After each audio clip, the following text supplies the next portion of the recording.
Bonsoir à tous. Au sommaire de ce journal, le village de la francophonie a ouvert ses portes ce mardi.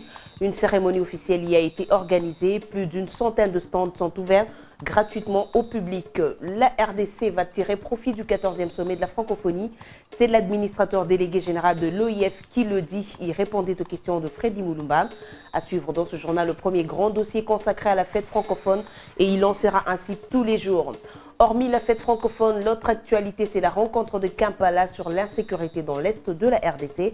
Le sommet regrette la conquête des nouvelles localités par le M23. Voilà tout pour les titres et le développement, c'est tout de suite après. Encore une fois, bonsoir. L'ambiance commence à prendre peu à peu des proportions. Avec l'ouverture du village francophone, plus d'une centaine de stands vont gratuitement recevoir des visiteurs.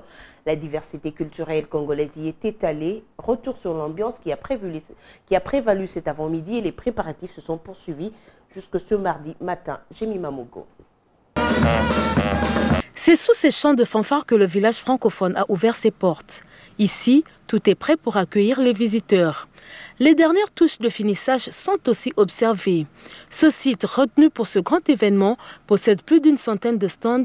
La diversité culturelle congolaise y sera étalée au grand jour. Et le goût salami 100% congolais, il y a un étranger mon côté. Ça le salami qui est salami omonia, il 100% congolais. Et tu remercie mingi nzambe pour jamais toujours apprendre la vérité en Zambie, tu bandaki en Zambie, tu s'occuper na Zambie.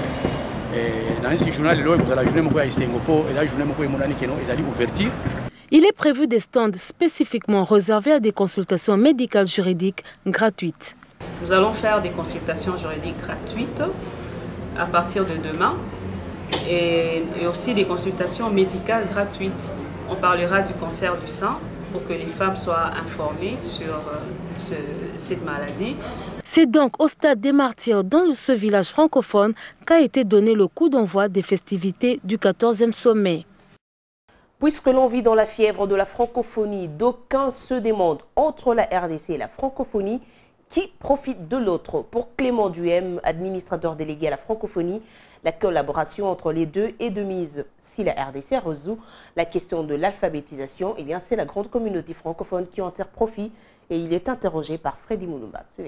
À partir du moment où votre pays est un pays qui est engagé fortement pour la langue française. On le voit dans les écrivains. Hier, j'ai fait une émission de ligne ouverte avec les auditeurs et j'ai bien vu que partout dans le pays, dans toutes les régions du pays, il y a un attachement au français. Et donc, c'est un combat que nous menons ensemble. Le secrétaire général dit toujours, l'organisation seule ne pourra pas faire en sorte que le français va rester dynamique et présent. C'est l'engagement fort des États membres et la République démocratique du Congo, par sa démographie. Si elle réussit le défi de l'alphabétisation, de l'éducation de toute sa population, elle a choisi, depuis longtemps, on me dit que ça fait 125 ans que le français vit dans ce pays. Exactement, voilà, officielle. Voilà, et les langues officielles de ce pays, avec ses 4 grandes langues nationales, donc elle a pris cet engagement, c'est dans son... Et si elle garde ce cap, si elle garde cet engagement, il est évident qu'à ce moment-là, c'est toute la francophonie mondiale qui en bénéficie. Dans exactement 3 jours, la RDC abritera l'un des grands rendez-vous du monde francophone, le sommet de la francophonie. Et la rédaction de Télé 7 s'est résolue de vous entretenir pendant ces quelques jours sur la francophonie. Et aujourd'hui, Doudou Ndombe vous présente l'Organisation internationale de la francophonie. Je vous propose de la découvrir dans cet élément.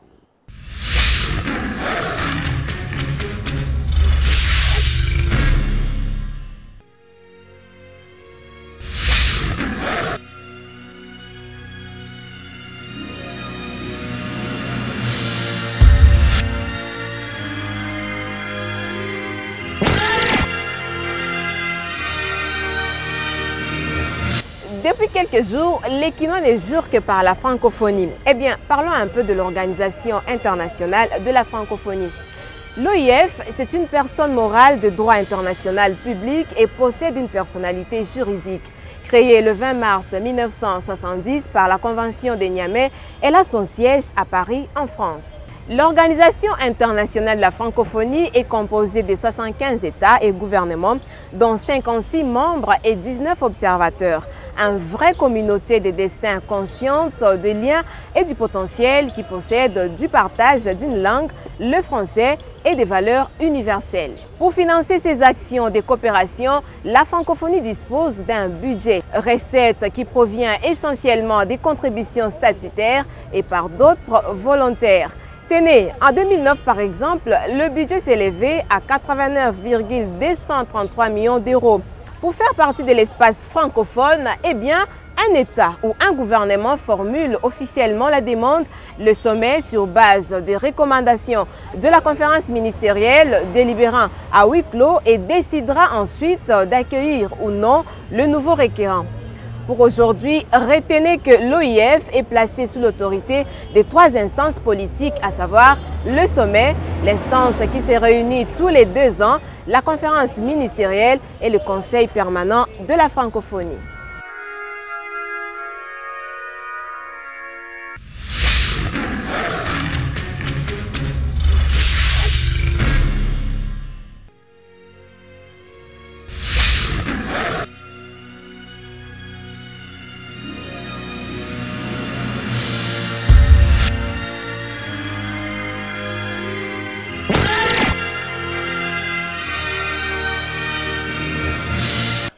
Autre dossier, la 4e rencontre des chefs d'État de la sous-région des Grands Lacs. Le sommet de Kampala doit aboutir à la mise sur pied d'une force neutre. Les chefs d'État présents ont regretté la prise des nouvelles localités par les rebelles du M23. Eh bien, je vous propose de suivre ce commentaire de la rédaction. C'était prévisible et le contraire aurait étonné. Kampala 4 finit comme toutes les autres rencontres qui l'ont précédé. Pas d'avancée significative, rien à mettre sous la dent. Les analystes et observateurs font constater que les positions des principaux protagonistes n'ont pas bougé du tout.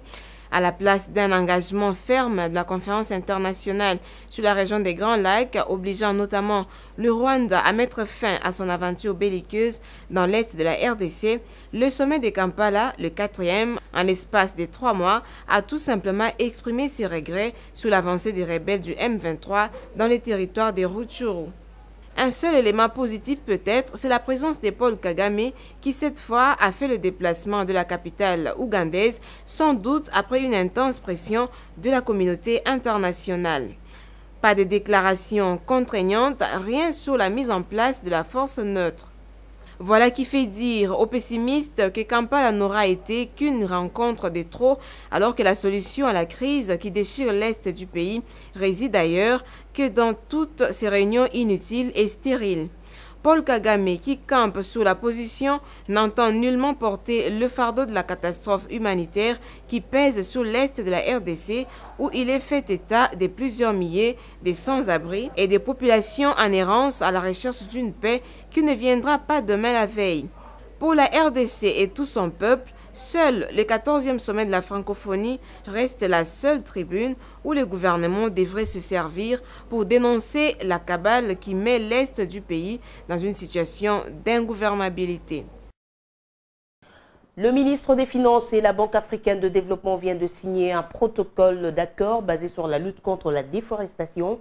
La BAD octroie pour ce faire à la RDC la somme de 800 000 $ pour l'aboutissement de ce projet qui permettra à la RDC de bénéficier du crédit carbone. La cérémonie a eu lieu le week-end dernier au cabinet du ministre délégué aux Finances, Doudou Ndombe.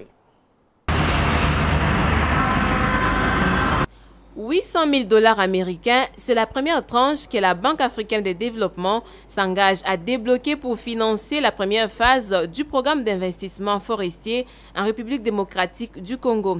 Pour la BAD, le décaissement doit se faire de manière rapide pour que le travail technique se poursuive dans le but de favoriser les processus de réduction des émissions liées à la déforestation et à la dégradation des forêts REDD+.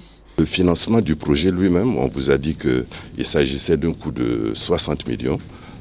Ces coûts-là seront pris en compte dans les futurs concours et qui permettront, une fois le projet défini par le financement d'aujourd'hui. Déjà, dans certaines provinces du pays, des projets pilotes du processus REDD sont déjà en cours d'exécution.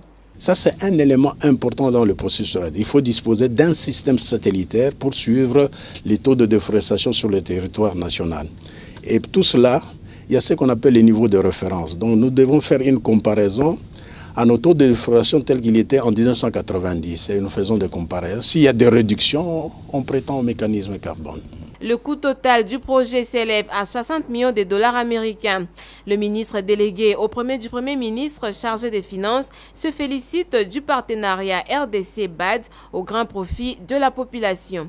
Une fois de plus, merci infiniment à la BAD de nous appuyer dans ce domaine-là, comme dans d'autres domaines, parce qu'avec la BAD, nous avons un partenariat dynamique et diversifié et que nous voulons voir s'approfondir davantage. La BAD est une banque africaine dont nous sommes en partie propriétaires.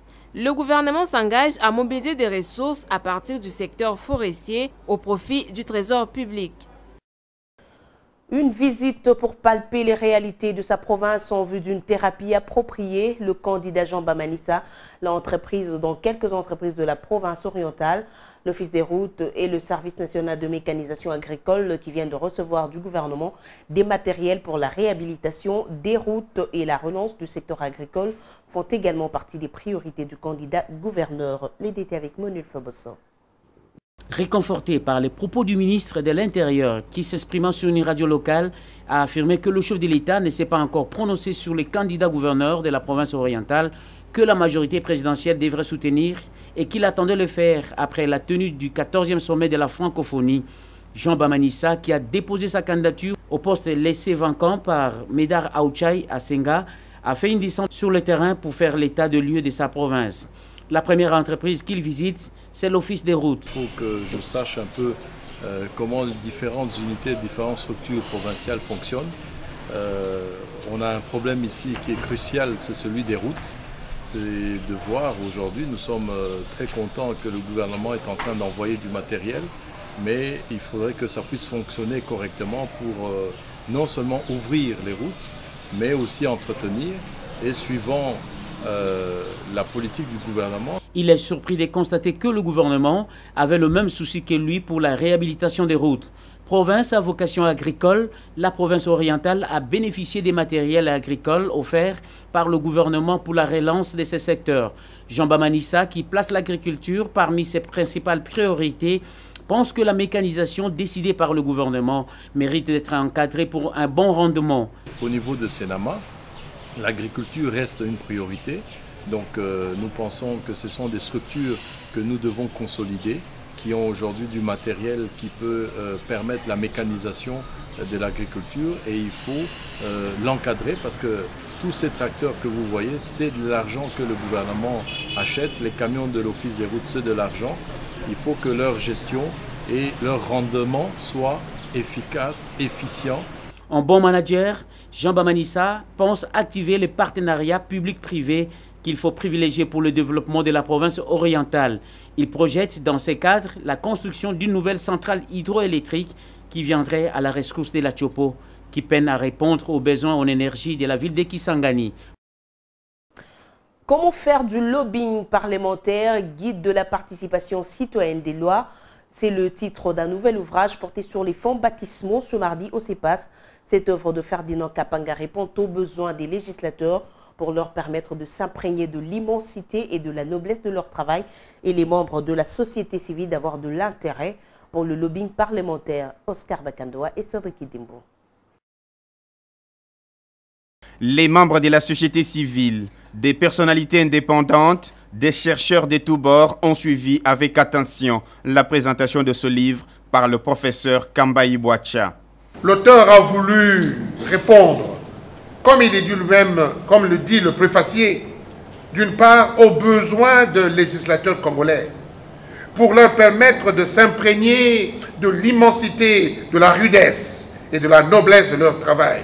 Ce sont de recherches fouillées et de l'expérience vécue ailleurs que l'auteur présente au public. Guide de la participation citoyenne à l'élaboration des lois et mise à la disposition de tout le monde, comme l'explique l'auteur. Ce livre vient compléter un vide dans toute la documentation qui existe dans notre pays en ce qui concerne le lobbying parlementaire. Donc ce livre va permettre aux citoyens de s'impliquer dans la vie politique.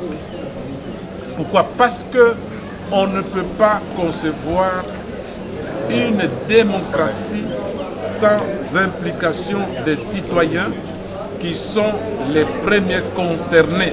Ce livre de 70 pages, divisé en 10 chapitres, et préfacé par Léon Kengo Adonto, président du Sénat congolais, explique les différents droits des citoyens, les conditions requises pour un lobbying et propose les 10 commandements du lobbyiste. Au finish, Ferdinand Kapanga Mutombo lance l'idée de la mise en place d'une plateforme baptisée « Ensemble pour les lois justes et durables ».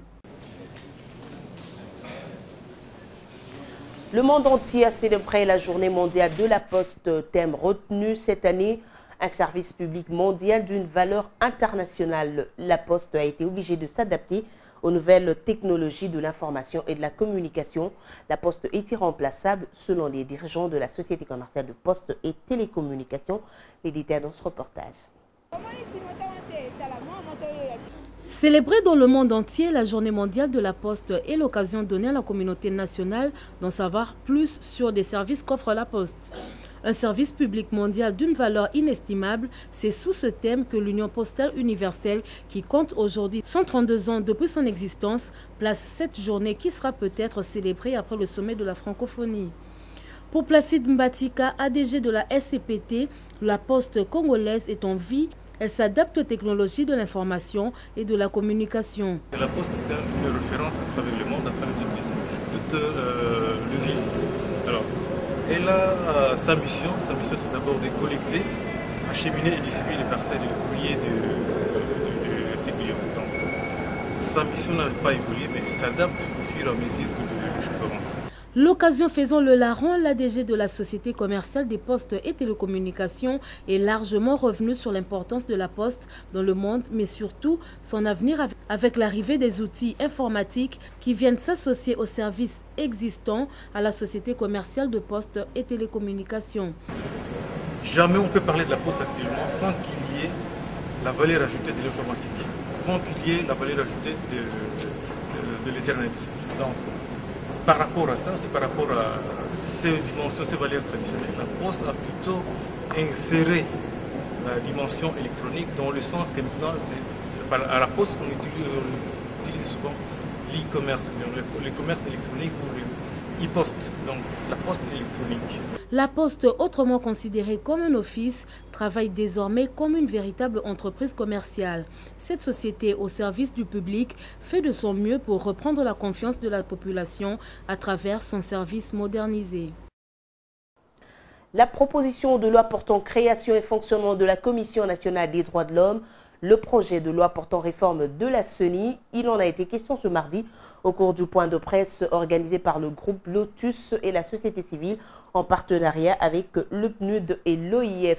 Au cours de cette rencontre, les organisateurs ont exprimé le vœu de voir leurs propositions d'amendement être prises en compte avant l'adoption définitive de la loi révisée. La rencontre a eu lieu ce lundi à l'hôtel Vénus à Gombe, Marjane Bibomba et Dieu merci Sweka. La présence et la paix. Le groupe Lotus et la société civile s'engagent eux aussi dans les débats qui font rage actuellement au Parlement sur la réforme de la CENI. Les deux partenaires formulent des propositions concrètes d'amendements de projets de loi sous examen à l'Assemblée nationale. Ces activistes de droits de l'homme dénoncent le mode de désignation des membres de la commission, le mutisme de la loi par rapport aux attributions de représentation provinciale, ainsi que les pouvoirs du bureau de la CENI qui mettent en cause son indépendance devant les pressions politiques. Notre travail, c'est de partager ces idées avec d'autres, parce qu'en fait, le travail législatif au niveau de l'Assemblée nationale se passe en grand groupe, en commission, mais aussi en plénière. Alors il faut être nombreux à partager ces points de vue pour pouvoir obtenir le résultat. Et donc notre première tâche sera de partager les idées, les propositions pertinentes d'ailleurs, qui ne sont pas seulement les propositions des gens qui sont dans cette salle, mais aussi qui sont aussi partagées par beaucoup au sein de l'Assemblée nationale, de manière que cela soit pris en compte dans l'amendement du projet de loi. À la veille du 14e sommet de la francophonie, l'OIF, qui fait la restructuration de la CENI l'une de ses préoccupations, se félicite des avancées enregistrées dans le processus de la révision de la loi électorale ainsi que la promotion et la protection des droits de l'homme en RDC. Cette proposition, à en croire les organisateurs, devrait en tout état de cause être en conformité avec les principes de Paris adoptés par l'Assemblée générale des Nations unies. Pour sa part, la Société nationale de la Croix-Rouge poursuit son plaidoyer en faveur de la protection de son emblème. Ce mardi, elle a tenu une séance de sensibilisation sur cette action afin d'acquérir une plus grande adhésion non seulement du monde médical, mais aussi celle des pouvoirs publics et de l'opinion. C'était dans la grande salle de l'hôpital général de référence de Kinshasa. Nous allons à présent mettre le cap sur l'Inde pour découvrir un lieu sacré pour les uns et symbole pour les autres. Le Taj Mahal, puisque c'est de lui qu'il s'agit, est un mausolée édifié à partir du XVIIe siècle à Agra, une ville au nord de l'Inde. Un véritable chef-d'œuvre inscrit au patrimoine mondial de l'UNESCO depuis 1983. Considéré comme l'un des symboles de l'Inde, il s'y déroule une intense activité touristique. Je ne vous en dis pas plus, je vous laisse plutôt découvrir ce site mythique à travers ce reportage de notre envoyé spécial en Inde, Patrick Chamala. Aucun esprit averti ne peut avoir été en Inde sans visiter ce chef-d'œuvre, le Taj Mahal. 22 ans ont été nécessaires pour construire cet imposant complexe, alors que 20 000 hommes ont été impliqués dans ce gigantesque projet. This beautiful monument built by 5th number Mughal Emperor is India, its Muslim king name is Shah Jahan, memory for his wife name is Mumtaz Mahal after her death. Ce guide explique qu'il s'agit d'un mausolée que le roi Shah Jahan a fait ériger en hommage à son épouse favorite Mumtazi Mahal après sa mort en 1631. Cet immense monument funéraire de marbre blanc est entouré d'un vaste jardin carré parcouru de canaux. Le mausolée, bâti sur une terrasse octogonale de 7 mètres de haut, se dresse en face d'un portail d'entrée de grès rouge flanqué de tours et surmonté de coupoles de marbre blanc. Les façades s'élèvent à 33 mètres de hauteur, tandis que le dôme atteint 26 mètres. Aujourd'hui encore, les gens viennent de partout à travers la planète pour apprécier ce site devenu patrimoine mondial. Quand on compare ce bâtiment aux édifices modernes, on voit bien qu'il est plus solide et plus imposant, affirme cette journaliste plongée dans l'admiration et l'enchantement. Certes, il n'y a pas que le Taj Mahal qui exerce son attraction sur les visiteurs de ce pays d'Asie. Il faut également citer le Rajghat, lieu où le Mahatma Gandhi, la grande âme, a été incinéré. Considéré comme père de la nation indienne, chaque 2 octobre, date anniversaire de sa naissance, c'est tout un peuple et les admirateurs éparpillés à travers le monde qui viennent lui rendre hommage ici. Il faut malgré tout reconnaître que le Taj Mahal est non seulement l'un des monuments les plus visités de l'Inde, mais aussi un lieu où se développe une intense activité touristique qui rapporte énormément à l'économie indienne. Et à présent, on va rejoindre Rosine Martin-Bouyamba pour la lecture de la presse parue ce matin dans la capitale. Bijou, le 14e sommet de la francophonie qui se tient à Kinshasa du 12 au 14 octobre 2012 retient naturellement l'attention non seulement de la presse nationale, mais aussi étrangère, à l'instar de l'hebdomadaire international indépendant Jeune Afrique. Ce sommet se tient avec des tensions dans la partie est de la République démocratique du Congo. Voilà qui amène la presse locale parue ce mardi à Kinshasa à y revenir quasiment à l'unanimité.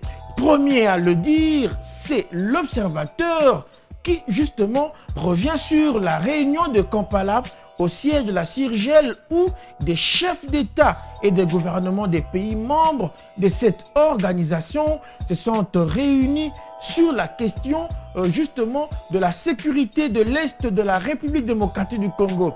Ces participants réfléchissent depuis lundi sur l'opérationnalisation de la force internationale neutre à déployer à moins de 60 jours à la frontière entre la RDC et le Rwanda. Le phare qui, au lieu de parler de ce 4e sommet de la CIRGEL en 3 mois pense que c'est le 3e, un lapsus calami certes, qu'à cela ne tienne, cette 4e rencontre des chefs d'État et gouvernement de la CIRGEL devrait examiner le rapport des ministres de la Défense des 11 États membres de cette organisation sur les capacités des nuisances d'une quarantaine des groupes armés nationaux et étrangers présents, voilà des lustres dans les Grands Kivu, dont les M23 et les FDLR. Rien de concret n'est issu de ce 4e sommet, regrette Uhuru. Les sommets se suivent et leurs conséquences se ressemblent. De ce nouveau sommet sont issues des anciennes conclusions, regrette le graphique. Voici justement ce qui amène le potentiel à conclure que Kampala 4 consacré une fois de plus sur la situation de crise dans l'est de la RD Congo s'est terminé dans la confusion. Ce sommet a tout simplement exprimé le regret sur les avancées des rebelles du M23 dans les territoires de Rutshuru. N'est-ce pas que c'est un constat d'échec sans équivoque, s'interroge inquiet le tabloïd. Le maximum présente Vital Kamerhe en rassembleur des troupes après justement sa sortie du week-end dernier. Kamerhe a estimé que le moment était venu pour proposer sa solution aux problèmes sécuritaires récurrents du pays, qu'il ramène à une question de politique interne. Il faut que tous les leaders politiques nationaux se mettent autour d'une table pour envisager une solution définitive aux problèmes qui assaillent tous les Congolais. On en vient maintenant au 14e sommet de la francophonie, RD Congo, Mbote, changement, titre Jeune Afrique. Dans toute l'histoire de la francophonie, jamais un sommet n'aura suscité autant d'attention ni cristallisé tant de tensions diplomatiques, reconnaît Jeune Afrique. Il se devait donc d'accueillir cette grand-messe, affirme le confrère. Message accueilli par l'avenir, pour lui, Kinshasa gagne. Même si l'on ne chante pas la victoire avant la guerre, même si certaines coalitions occultes, internes et externes, sont déçues après avoir relevé le discrédit, renchéri le quotidien, l'occasion est offerte à la RD Congo d'enregistrer des avancées sans précédent, politiquement, économiquement, environnementalement et culturellement. Que François Hollande refuse de dormir à Kinshasa, tout porte à croire, selon la référence plus que, c'est à contre-cœur que le président français a accepté de venir à Kinshasa pour prendre part à ce sommet. Une entrevue avec Joseph Kabila d'1h30, un discours de 7 minutes à l'ouverture du sommet, une rencontre avec les personnalités de la société civile et politique, dont Étienne Tshisekedi Wamulumba, cela justement la justification du confrère. Déjà, Tshisekedi annule la journée ville morte prévue ce mardi.